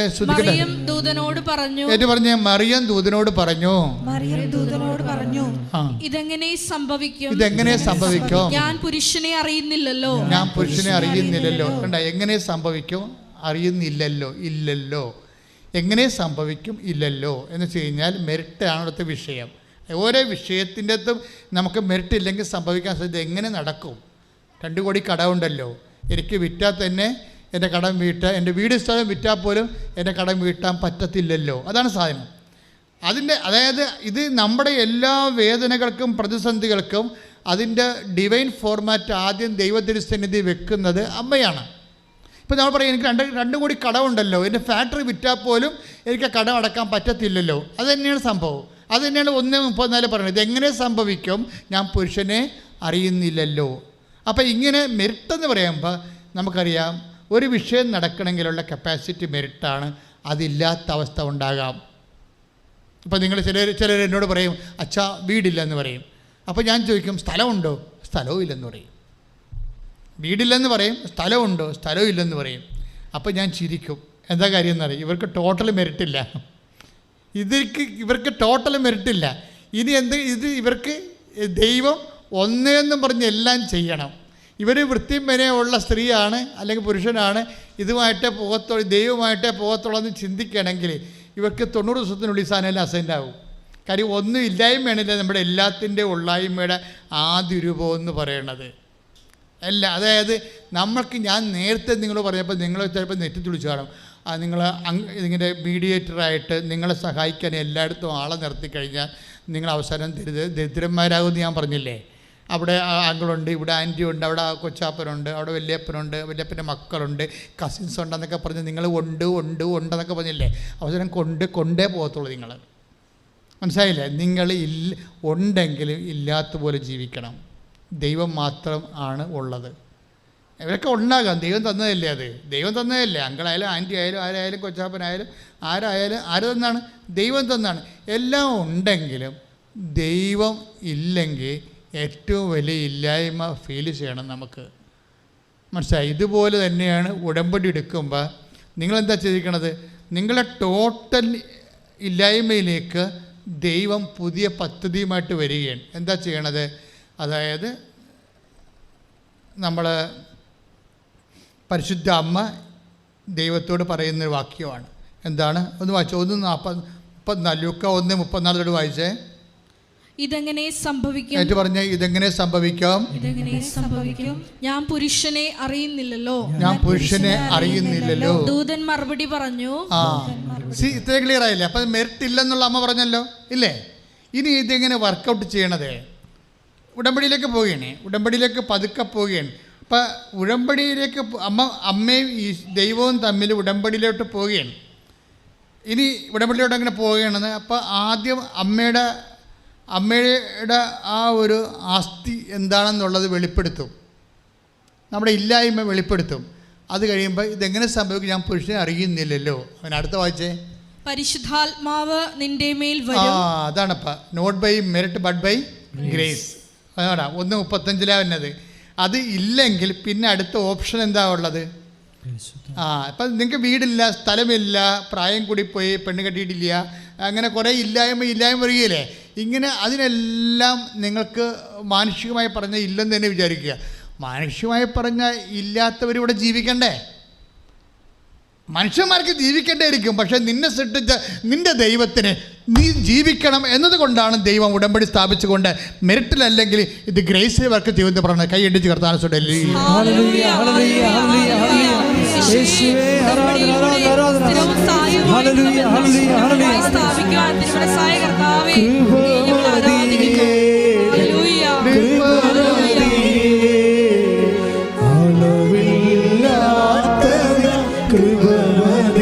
സന്തോഷത്തോടെ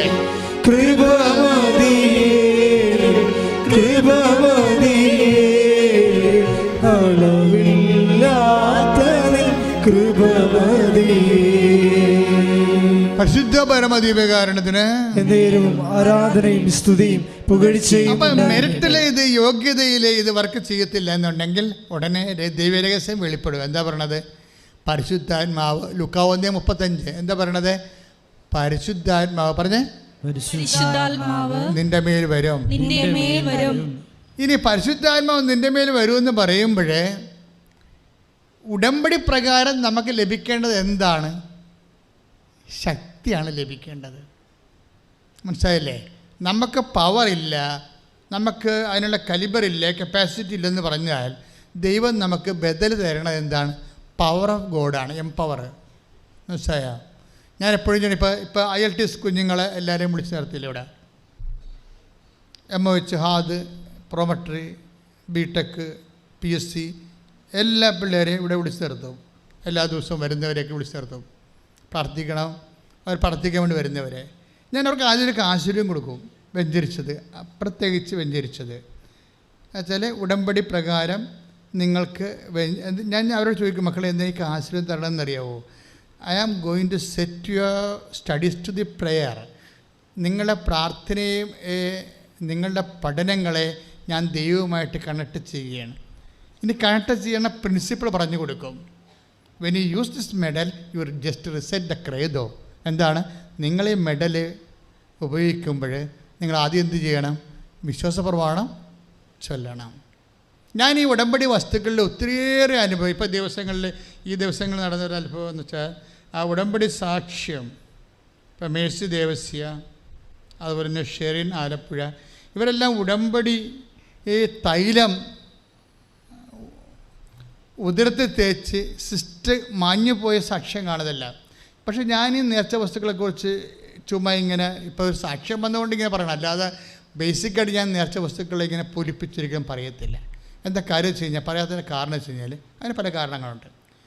ചില സമയത്ത് ആദ്യമായിട്ട് കേൾക്കുന്നവന് ചിലപ്പോൾ അതൊരു പ്രൊമോഷനായിട്ട് തോന്നും. അതുകൊണ്ടാണ് ആൾക്കാർക്ക് ഉതപ്പുണ്ടാകാതിരിക്കാൻ വേണ്ടിയാണ് ഞാൻ. പക്ഷേ ഞാൻ പറയാച്ചാൽ നിങ്ങൾ ഉടമ്പടി നേർച്ച വസ്തുക്കൾ XOR എന്ത് ഉപയോഗിച്ചാലും ഞാൻ ഉപയോഗിക്കുന്ന വസ്തുക്കളെക്കുറിച്ചല്ല ഞാൻ പറയണത്, ഉപയോഗിക്കേണ്ട രീതികൾ. അതിൻ്റെ അകത്ത് പവർ ആക്ടിവേറ്റ് ചെയ്യേണ്ട രീതികളുണ്ട്, അത് നിങ്ങൾ ശ്രദ്ധിക്കണം. ഇപ്പോൾ ഉടമ്പടിയിലെ ഓരോ വിഷയവും, ഉടമ്പടി തൈലമായാലും ഉടമ്പടി ഉപ്പായാലും, ഇവിടെ പരിശുദ്ധ കുർബാന അർപ്പിച്ചുകൊണ്ട് 12 തരം മനുഷ്യൻ്റെ എല്ലാ വിഷയങ്ങളെയും സാരസംഗ്രഹിച്ചുകൊണ്ടുള്ള 12 പ്രാർത്ഥനകൾ ചൊല്ലിയാണ് ഇത് വെഞ്ചരിക്കണം. ഇത് വെഞ്ചരിക്കുമ്പോൾ പക്ഷേ ഇത് പ്രയോഗിക്കുന്ന ആൾക്കാർ ശ്രദ്ധിക്കണം. എന്താ കാര്യം? എല്ലാ പ്രയോഗവിധികളും ഒറ്റ ഫോർമുല വർക്ക് ചെയ്യണത്. എല്ലാ പ്രയോഗവിധികളും ചുമ്മാ നമുക്ക് ഇടാനൊന്നും പറ്റത്തില്ല. എല്ലാ പ്രയോഗവിധികളും യേശു കർത്താവാണെന്ന് ആദരം കൊണ്ട് ഏറ്റു പറയണം. പറഞ്ഞ മനസ്സിലായില്ലേ? പിന്നെന്താണ്? ദൈവം അവന് മരിച്ചവൾ ഉയർപ്പിച്ചെന്ന് ഹൃദയത്തിൽ വിശ്വസിക്കണം. ഇത് ഇത്രയും ഉറപ്പ് വരുത്തിയിട്ട് മാത്രമേ ഈ നേർച്ച വസ്തുക്കളിൽ തൊടാൻ പറ്റത്തുള്ളൂ. അല്ലെങ്കിൽ പിന്നെ കരടകത്ത് കടുകിടണ പോലെ ഇരിക്കും. നമുക്ക് പൊട്ടിയൊന്നും കേട്ടാൽ മതിയില്ല. മനസ്സിലായില്ലേ? കറിയുടെകത്ത് നമ്മൾ വറയിടുമ്പോൾ കടുകിടത്തില്ലേ? അപ്പോൾ അതൊന്ന് പൊട്ടിയത് കെട്ടാൽ മതി അല്ലേ? അത്രയും മതി. പക്ഷേ നേർച്ച വസ്തുക്കളുടെ പ്രയോഗം അങ്ങനെയല്ല. നേർച്ച വസ്തുക്കളാകുമ്പോൾ കടുക് നമ്മുടെ ആത്മാവിൽ പൊട്ടണം. ആദ്യം എന്താ സംഭവം ചെയ്യണത്? ആദ്യം യേശു കർത്താവാണെന്ന് ഒന്ന് വായിച്ച മോളെ 10:9. അത് കറക്റ്റ് വചനമാണ് കേട്ടോ, ശ്രദ്ധിച്ചേക്കണം. കർത്തവചനം ഇതിൻ്റെ വചനമാണ്, ഉടമ്പടി പ്രയോഗത്തിൻ്റെ വചനമാണ്. റോമ 10:9 വായിച്ചോളൂ. ആകയാൽ ഒന്ന് പറഞ്ഞേ, ആകയാൽ യേശു കർത്താവാണെന്ന് അധരം കൊണ്ട് ഏറ്റുപറയുകയും ദൈവം അവനെ മരിച്ചവരിൽ നിന്ന് ഉയർപ്പിച്ചു എന്ന് ഹൃദയത്തിൽ വിശ്വസിക്കുകയും ചെയ്താൽ നീ രക്ഷ പ്രാപിക്കും. അപ്പോൾ ക്രിസ്ത്യാനിറ്റിയിൽ വരുമ്പോൾ നമ്മൾ ഒരു വ്യക്തി പ്രാപിക്കണത് എന്താണ്? രക്ഷയാണ്. പക്ഷേ രക്ഷ ഒരേ സമയം തന്നെ ഒരു വ്യക്തിയുമാണ്, ഒരു ശക്തിയുമാണ്. മനസ്സിലായ ഐഡിയ? ഇതിൻ്റെ കറക്റ്റ് നിങ്ങൾ കാര്യങ്ങൾ അറിഞ്ഞ് പ്രയോഗിക്കണം. അതായത് നമ്മളെന്താ ചെയ്യണത്? ക്രിസ്ത്യാനിറ്റിയിൽ ദൈവാനുഭവത്തിൻ്റെ അടിസ്ഥാനം എന്താണ്? നമ്മൾ രക്ഷ പ്രാപിക്കുകയാണ്. റോമ 10:9 അനുസരിച്ചുണ്ട്. രക്ഷ എന്ന് പറയുന്നത് എന്താണ്? ഒരേ സമയം തന്നെ വ്യക്തിയാണെന്ന് പറയാൻ കാര്യം എന്താണ്? ലുക്ക 2:30 ഈശോയെ കയ്യിലെടുത്തപ്പോഴല്ലേ സമയം പറയണത്. എന്താ പറയണത്? ലുക്ക 2:30 എന്താ പറയണത്? എല്ലാ മനുഷ്യർക്കും വേണ്ടി ഒരുക്കിയിരിക്കുന്ന, ഒന്ന് പറഞ്ഞേ, എല്ലാ മനുഷ്യർക്കും വേണ്ടി ഒരുക്കിയിരിക്കുന്ന രക്ഷ ഞാൻ എൻ്റെ കണ്ണുകൊണ്ട് കണ്ടിരിക്കുന്നു. അപ്പൊ ക്രിസ്ത്യൻസിന് വേണ്ടി മാത്രം ഒരുക്കിയിരിക്കുന്ന രക്ഷ എന്നാ പറഞ്ഞിരിക്കണത്? അല്ല. അതുകൊണ്ടാണ് ഉടമ്പടിയിൽ എല്ലാ ആൾക്കാരും സാക്ഷ്യം പറയേണ്ട കാര്യം ഇതാണ്. അതായത് റൈറ്റായിട്ട് ആർക്കാണിത് ആപ്ലിക്കേറ്റ് ചെയ്യാൻ പറ്റണത്? അവൻ്റെ വിഷയം കത്തും. അത് XOR non Baptist or non Christian ഇതൊന്നും ഇതിൻ്റെ അകത്ത് വർക്ക് ചെയ്യത്തില്ല. ആർക്കാണ് ഇതിൻ്റെ അകത്ത് കൃത്യമായിട്ട് ഫോർമുല കീപ്പ് ചെയ്തു പോകാൻ പറ്റണത്? ഫോർമുല ഇതാണ്. എന്താ പറയണത്? യേശു കർത്താവാണെന്ന് അധരം കൊണ്ടേറ്റ് പറയണം. യേശു കർത്താവാണെന്ന് അധരം കൊണ്ടേറ്റ് പറയണം. പക്ഷേ അധരം കൊണ്ട് ഏറ്റു പറയുമ്പോൾ എന്താണ് എൻ്റെ യേശുവിനെ കർത്താവാക്കുന്നത്? ദൈവം അവനെ മരിച്ചവരിൽ നിന്ന് ഉയർപ്പിച്ചുവെന്ന് ഹൃദയത്തിൽ വിശ്വസിക്കണം. അപ്പം തൊലിപ്പുറത്തുള്ള വിശ്വാസമല്ല, ഹൃദയത്തിൻ്റെ ഉള്ളിൽ വിശ്വസിക്കണം. എന്താ വിശ്വസിക്കണത്? അവൻ മരണത്തെ ജയിച്ചവനാണെന്ന്. ദൈവമേ, നിന്റെ വിഷയം എന്താണ്? കടമാണോ? ക്യാൻസറാണോ? മരണമല്ലല്ലോ. മരണത്തെ ജയിച്ചവനാണ് നിന്റെ കർത്താവ്. കൈയിടിച്ച് കർത്താവ്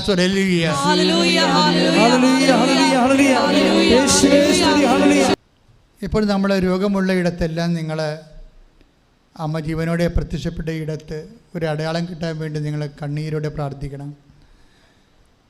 ഞാൻ പറഞ്ഞ ദൈവസ്നേഹവും അനുതാപത്തൊക്കെ കുറിച്ച് പറഞ്ഞപ്പോൾ നിങ്ങൾക്കത് കട്ടിയായിട്ട് തോന്നിയേക്കാം.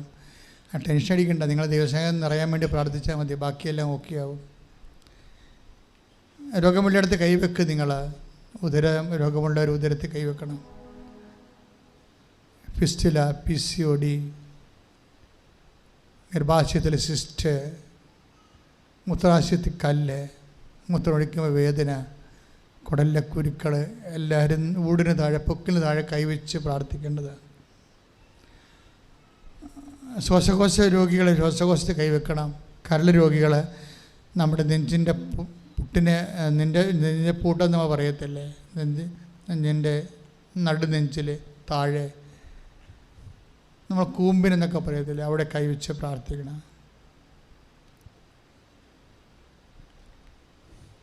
തൈറോയ്ഡ് രോഗികൾ, ടോൺസിലൈറ്റ് രോഗികൾ കഴുത്തിൽ കൈവച്ച് പ്രാർത്ഥിക്കേണ്ടതാണ്. മാറാത്ത തലവേദന, പ്രഷർ രോഗികൾ, ഉറക്കമില്ലാത്തവരൊക്കെ നെറ്റിയിൽ കൈവച്ച് പ്രാർത്ഥിക്കേണ്ടതാണ്. സർവാംഗം രോഗമുള്ളവർ സർവാംഗം ശരീരം സ്വസ്തിക പോലെ പൂട്ടി കർത്താവിൻ്റെ തിരുസന്നിധി സമർപ്പിച്ച് പ്രാർത്ഥിക്കേണ്ടതാണ്. നടുവേദനക്കാർ, കിഡ്നി രോഗികൾ നടുവിൽ കൈവച്ച് പ്രാർത്ഥിക്കേണ്ടതാണ്. അച്ഛൻ പ്രാർത്ഥിക്കുന്ന സമയത്ത് അമ്മേ മാധ്യസ്ഥം വഹിക്കണമേ, എന്നെ ഉടമ്പടിയുടെ സാക്ഷിയാക്കണമേ, അമ്മയുടെ പ്രത്യക്ഷീകരണത്തിൻ്റെ സാക്ഷിയാക്കണമേ. പ്രാർത്ഥിക്കുക. അമ്മേ എന്നെ സാക്ഷിയാക്കണമേ, ഉടമ്പടിയുടെ സാക്ഷിയാക്കണമേ, അമ്മയുടെ പ്രത്യക്ഷീകരണത്തിന്റെ സാക്ഷിയാക്കണമേ. ശ്രുതികടെ നിന്റെ ഉന്നതമായ നാമത്തിന് സ്വന്തം നിന്റെ കർത്താവേ. അന്തിന് കാഴ്ച നൽകിയവനെ, ചെകിടിന് കീഴ് നൽകിയവനെ, ഊമന് സംഭാഷണം നൽകിയവനെ, മഹോരുകസപ്പെടുത്തവനെ, പ്രഭാരോഗസപ്പെടുത്തവനെ, മരിച്ചവനെ ഉയർപ്പിച്ചവനെ, ഉള്ളം കാലം മുതൽ ഉച്ചവരെ അസ്ഥികളിലും പേശികളിലും കോശങ്ങളിലും കർത്താവിൻ്റെ രക്തം നിറയട്ടെ. ഉള്ളംകാലം മുതൽ ഉച്ചവരെ അസ്ഥികളിലും പേശികളിലും കോശങ്ങളും കർത്താവിൻ്റെ രക്തം നിറയട്ടെ. ഈശോ മരുന്നൊരുവനുമല്ല, അങ്ങയുടെ വചനമാണ് മക്കളെ സുഖപ്പെടുക. വചനത്തിൻ്റെ കർത്ത ശക്തിയാൽ യേശു ക്രിസ്തു ഉന്നതമായ നാമത്തിൽ മാരക രോഗങ്ങൾ, തീരെ വ്യാധികൾ യേശുവിൻ്റെ നാമത്തിൽ മാറിപ്പോകട്ടെ. ശ്രുതികട്ടെ.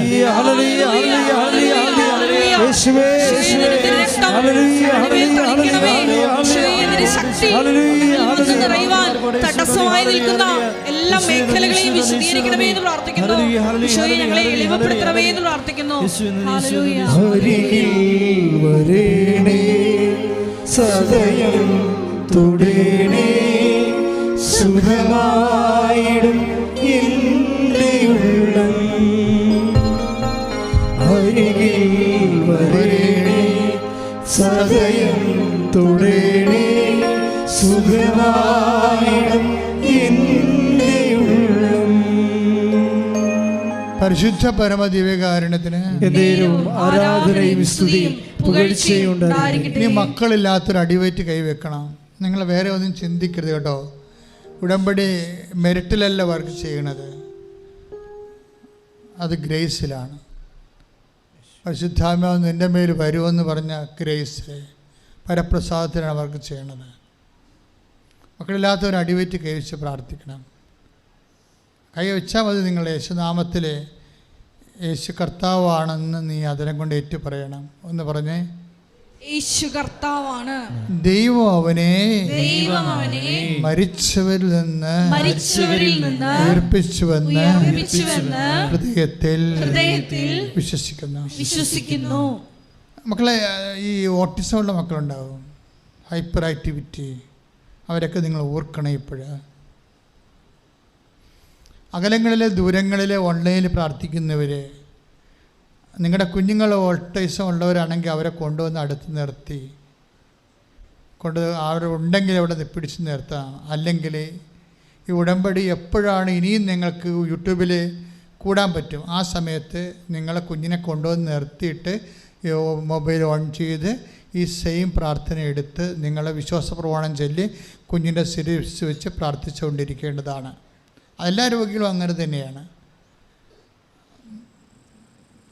എപ്പോഴാണ് നിങ്ങൾക്ക് രോഗികളെ അടുത്ത് കിട്ടുന്നത്, ആ സമയത്ത് വിളിച്ച് അടുത്ത് നിർത്തി മൊബൈൽ ഓൺ ചെയ്ത് നിങ്ങൾ ഈ പ്രാർത്ഥന ഓൺ ചെയ്തിട്ട് വിശ്വാസപ്രമാണം ചൊല്ലിക്കൊണ്ട് ഈ പ്രാർത്ഥന കേട്ട് കൂടെ പ്രാർത്ഥിക്കേണ്ടതാണ്. എപ്പോഴും ഓട്ടിസം ഉള്ളവർ അവരുടെ കുഞ്ഞുങ്ങളെ ഓർക്കേണ്ടതാണ്. ഇവിടെ തീർത്ഥാടന ഉടമ്പടിയായിട്ട് ഇവിടെ നിൽക്കുന്നവർ ഓർക്കുക. അവൻ ഹൈപ്പർ ആക്ടിവിറ്റി ഉള്ള കുഞ്ഞുങ്ങൾ ഇന്ന് ഏറ്റവും കൂടുതൽ മക്കളെ വേദന അനുഭവിക്കുന്ന ഒരു രോഗമാണ്. എനിക്കറിയില്ല ഇത് എന്തുകൊണ്ടാണ് ഇങ്ങനെ ഓട്ടിസം കൂടുന്നതെന്ന് അറിയത്തില്ല. വിവാഹപ്രായം കൂടുന്നവരിലാണിത് കണ്ടുവരണത് കൂടുതലായിട്ട്. എല്ലാവരും അല്ല, കുറേ പേര് വിവാഹപ്രായം ചില കാര്യങ്ങൾ കൊണ്ട് മാറ്റിവെക്കുന്നവരിൽ ഇത് ഇങ്ങനെ കണ്ടുവരുന്നുണ്ട്. അപ്പം നമ്മൾക്ക് പരിഹരിക്കാൻ പറ്റുന്നതൊക്കെ നമ്മൾ പരിഹരിക്കണമേ. പരിഹരിക്കാൻ പറ്റുന്നതൊക്കെ ഉണ്ട്. നമ്മുടെയൊക്കെ ദൈവം നൽകിയിട്ടുള്ള ശാസ്ത്രബോധം ഉണ്ടല്ലോ, അതുകൊണ്ട് പരിഹരിക്കാൻ പറ്റുന്നത്. അപ്പോൾ ശാസ്ത്രബോധത്തിലൂടെയും ദൈവം തന്നെയാണ് പ്രവർത്തിക്കണമെന്ന് ഓർക്കണം. അത് ശാസ്ത്രം വേറൊരു സബ്ജക്റ്റ് അല്ല. ദൈവം മനുഷ്യന് കൊടുത്ത ബുദ്ധിയിൽ നിന്നുണ്ടായ ഒരു ഉൽപ്പന്നമാണത്. അപ്പം നമുക്കൊരു ബുദ്ധിയില്ലേ, അതിൽ നിന്നല്ലേ നമുക്ക് വിവേചനവും നന്മതിന്മ അറിയാൻ പറ്റണത്. അതുപോലെ തന്നെയാണ് ശാസ്ത്രം, മനുഷ്യൻ്റെ ഉൽപ്പന്നമാണത്, ദൈവം കൊടുത്തിട്ടുള്ള കൃപയാണ്. നമുക്കത് ഫോളോ ചെയ്യണം. അത് നന്മയ്ക്ക് ആത്മാവിനെ നഷ്ടപ്പെടുത്താതെയാണ് ശാസ്ത്രഫലങ്ങൾ നമ്മൾ ഉപയോഗിക്കേണ്ടതേ ഉള്ളൂ. നമുക്ക് എന്ത് ഉപയോഗിക്കാമല്ലോ, ശാസ്ത്രമാണെന്ന് പറഞ്ഞ് ഉപയോഗിക്കരുത്. ആത്മാവിനെ നഷ്ടപ്പെടുത്തുകയോ ഇല്ലയോ, നിത്യതയിൽ എത്തിച്ചേരാൻ പറ്റുമോ ഇല്ലയോ, അതിനെക്കുറിച്ച് നിത്യതയുടെ പുസ്തകം കർത്താവിൻ്റെ വചനം എന്നാ പറയണം നോക്കിയിട്ട് വേണം ആ വചനത്തിൻ്റെ വ്യാഖ്യാനവും പുനർക്കാലത്തെ വ്യാഖ്യാനവും സഭേൻ്റെ നിലപാടും ഒക്കെ. അങ്ങനെയാണ് സഭയുടെ നിലപാടൊക്കെ നമുക്ക് പ്രാധാന്യമാകുന്നത്. അങ്ങനെയാണ് വചനത്തിൻ്റെ കാലികമായിട്ടുള്ള ആപ്ലിക്കേഷൻസ് പറയേണ്ടത് ഈ കാലത്തിൽ വചനം സഭയെ ഏൽപ്പിച്ച ദൈവത്തിൻ്റെ ഉത്തരവാദിത്വം ഏറ്റെടുത്തിട്ടുള്ളവരാണ്. അതുകൊണ്ടാണ് സഭയുടെ പഠനങ്ങൾ, അതിവിശുദ്ധമായി ജീവിക്കാൻ ഉദ്ദേശിക്കുന്നവരാണ് സഭയുടെ പഠനങ്ങൾ എന്താണെന്ന് നോക്കണത്. അല്ലാതെ ഈ ജീവിതമേ ഉള്ളു, വയറ് തന്നെയാണ് ദൈവമെന്നും പറഞ്ഞ് ജീവിക്കുന്ന ആൾക്കാർക്ക് സഭയുടെ പഠനങ്ങളൊന്നും വലിയ വിഷയമല്ല. പക്ഷേ നിത്യത വരെ പോകണമെന്ന് ചിന്തിക്കുന്നവർ സഭയുടെ പഠനങ്ങൾ എന്താണ് ഈ വിഷയത്തിൽ നോക്കുവർ. നിങ്ങൾ തൻ്റെ മുമ്പാകെ വിശുദ്ധിയിൽ ജീവിക്കാനല്ലേ നമ്മളോട് പറഞ്ഞിരിക്കണം. ഉടമ്പടിയുടെ അൾട്ടിമേറ്റ് എയിം അതാണല്ലോ. അപ്പോൾ ആ വഴിക്കാണ് നമ്മൾ ചിന്തിക്കുകയും അന്വേഷിക്കുകയും ചെയ്യേണ്ടത്. ഇപ്പോൾ ജോലിയില്ലാത്തവരച്ഛൻ മനസ്സിൽ സൂക്ഷിക്കുന്നുണ്ട്. പിന്നെ എടുത്ത പൊങ്ങാത്ത കടമുള്ളവർ, ഭ്രാന്തന്മാരായ മക്കളുള്ളവരുണ്ട്. അവരൊക്കെ ഇങ്ങനെ ആശ്വസിപ്പിക്കാൻ പോലും പറ്റാത്ത രീതിയിൽ അപ്പനും അമ്മയൊക്കെ അടിച്ചു കൊല്ലാൻ, ഉറങ്ങാൻ പേടിയായി വീട്ടിൽ കിടന്ന്. ഈ മൃഗം ചാടി എഴുന്നേറ്റ് നമ്മളെ കൊന്നുകളയുമെന്നുള്ള അമ്മമാർ, പെറ്റ അമ്മമാർ തന്നെ പേടിക്കുന്ന അവസ്ഥകളുണ്ട്. അവരെല്ലാം നിങ്ങളൊന്ന് കണ്ണീരോടെ ഓർത്തേ. കുറേ പേര് ഉടമ്പടി ചെയ്തിട്ടുണ്ട് ആ വിഷയത്തിൽ. മക്കളെ പേടിച്ച് ജീവിക്കുന്നവർ, മക്കളുടെ തെറ്റായ പ്രണയബന്ധം, ഭ്രാന്ത് കയറിയിട്ടില്ല, ചില പ്രണയഭ്രാന്ത് വരും. പ്രണയം ചിലർക്ക് ഭ്രാന്തായി പോകത്തില്ലേ. അതിനാണ് ഈ കൈവശം എന്നൊക്കെ ആൾക്കാർ ചുമ്മാ പറയണത്. പ്രണയഭ്രാന്ത. അപ്പം അതിനകത്ത് കുറേ പെൺപിള്ളേർ പെട്ടെന്ന് വശത്തായി കളയും. ഇവിടെ വിദ്യാഭ്യാസമൊന്നും അത് വർക്ക് ചെയ്യത്തില്ല. അപ്പം ഈ വികാരം ഈ വിദ്യാഭ്യാസത്തിന് മുകളിലാണ് പലപ്പോഴും. അതുകൊണ്ടാണ് ഈ വലിയ വലിയ പഠിപ്പുള്ളവരൊക്കെ ചുമ്മാ പോയി അകപ്പെട്ടു പോണതിൻ്റെ കാര്യം അതാണ്. അപ്പം അതൊക്കെ നിസ്സാരമല്ല. പിന്നെ